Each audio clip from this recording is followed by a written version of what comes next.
नमस्कार दोस्तों, आप सभी कैसे हो। आशा करता हूँ कि आप सभी ठीक है। दोस्तों, आज कहानी है दंडक वन में विराध वध भाग 2। अरण्यकांड। दंडक वन में विराध वध। सीता और लक्ष्मण के साथ राम ने दंडक वन में प्रवेश किया।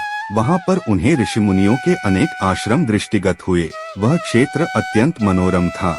वहाँ पर बड़ी बड़ी यज्ञशालाएं थीं तथा हवन सामग्री भी प्रचुर मात्रा में उपलब्ध था।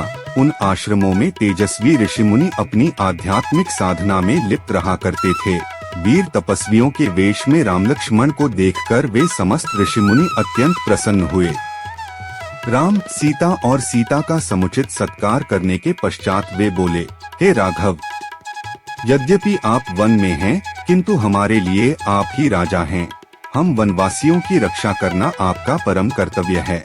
आत्मचिंतन में व्यस्त रहने वाले यहाँ के निवासी तपस्वियों को दुष्ट राक्षस निर्विघ्न रूप से ईश्वर आराधना नहीं करने देते।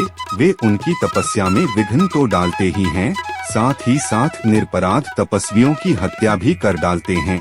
इसलिए हम आपसे आग्रह करते हैं कि हे रघुनंदन, आप उनसे हमारी रक्षा करें। रामचंद्र ने उन्हें आश्वस्त किया कि वे शीघ्र ही इन राक्षसों का विनाश कर इस क्षेत्र को निरापद कर देंगे। वहां से उन्होंने महावन में प्रवेश किया, जहां नाना प्रकार के हिंसक पशु और नरभक्षक राक्षस निवास करते थे। ये नरभक्षक राक्षस ही तपस्वियों को कष्ट दिया करते थे। कुछ ही दूर जाने के बाद बाघंबर धारण किए हुए एक पर्वताकार राक्षस दृष्टिगत हुआ। वह राक्षस हाथी के समान चिंघाड़ता हुआ सीता पर झपटा। उसने सीता को उठा लिया और कुछ दूर जाकर खड़ा हो गया। उसने राम और लक्ष्मण को संबोधित करते हुए कहा, तुम धनुष बाण लेकर दंडक वन में घुस आए हो। ऐसा प्रतीत होता है कि तुम्हारी मृत्यु निकट आ गई है। तुम दोनों कौन हो? क्या तुमने मेरा नाम नहीं सुना? मैं प्रतिदिन ऋषियों का मांस खाकर अपनी क्षुधा शांत करने वाला विराध हूँ। तुम्हारी मृत्यु ही तुम्हें यहाँ ले आई है। मैं तुम दोनों का अभी रक्तपान करके इस सुंदर स्त्री को अपनी पत्नी बनाऊंगा।